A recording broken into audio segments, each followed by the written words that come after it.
faut tout pardonner. Il faut pardonner en tout temps, même, écoutez cette précision, même si l'offenseur n'a pas présenté des excuses. Je répète, même si celui qui t'a offensé n'a pas demandé pardon. On ne pardonne pas parce qu'on nous demande pardon, mais on pardonne parce qu'il faut pardonner.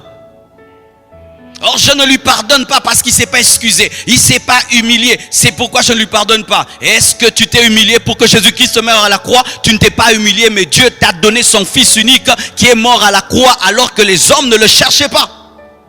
Mais toi, pour pardonner, il faudrait qu'on s'humilie. Si la personne ne fait pas pénitence devant toi, si la personne ne vient pas vers toi en pleurant, tu ne pardonnes pas, tu n'es pas biblique, tu n'es pas dans la parole de Dieu.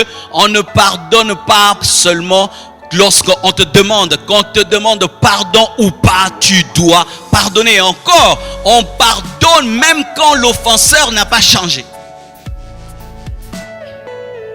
Même si celui qui t'a fait du mal n'a pas changé. On dit 7 fois dans une journée, tu vois. Tu pardonnes la première fois. Et l'offenseur demande pardon, mais il ne change pas. Il te blesse 2 fois, 3 fois, 7 fois.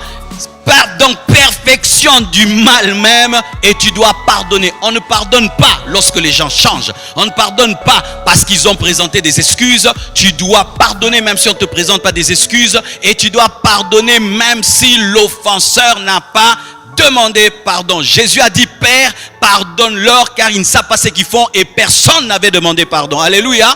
Personne n'avait demandé pardon. Ceux qui crucifiaient Jésus n'avaient pas présenté des excuses, mais Jésus a offert le pardon à des personnes qui n'étaient pas transformées, à des personnes qui n'avaient pas changé et qui n'avaient pas demandé son pardon. Alléluia. C'est pourquoi pardonner n'est pas facile. Ah oui, il faut être un hypocrite pour dire que pardonner c'est facile, pardonner c'est facile. Pendant même que je prêche là, vos têtes sont en train d'aller dans tous les sens, dans tous les sens, dans tous les sens. Toutes les blessures sont en train de ressortir. Ah, le pasteur vraiment il exagère. Donc je dois pardonner ça, et je dois pardonner celui-ci, et je dois encore pardonner, et encore. Mais là, on va dire quoi? Que c'est une faiblesse. C'est une faiblesse. Eh oui, voilà maintenant. Selon le monde, le pardon est une faiblesse.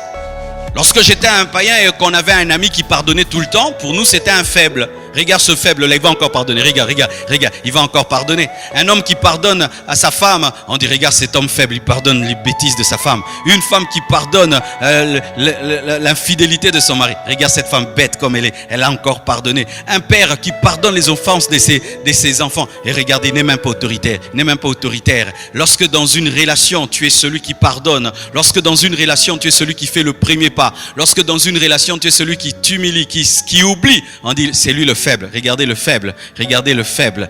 C'est ça, selon le monde, le pardon est une faiblesse. C'est une faiblesse. Un homme fort, c'est un homme qui vit dans la haine. Un homme fort, c'est un homme qui se venge. Un homme qui est fort, c'est celui qui peut se venger pendant des années et qui peut même te faire le mal au double de ce que tu lui as fait. On dit ça, c'est un homme fort. Ça, c'est selon le monde, selon le diable. Si Dieu avait cette force-là, il allait nous détruire et personne ne serait sauvé.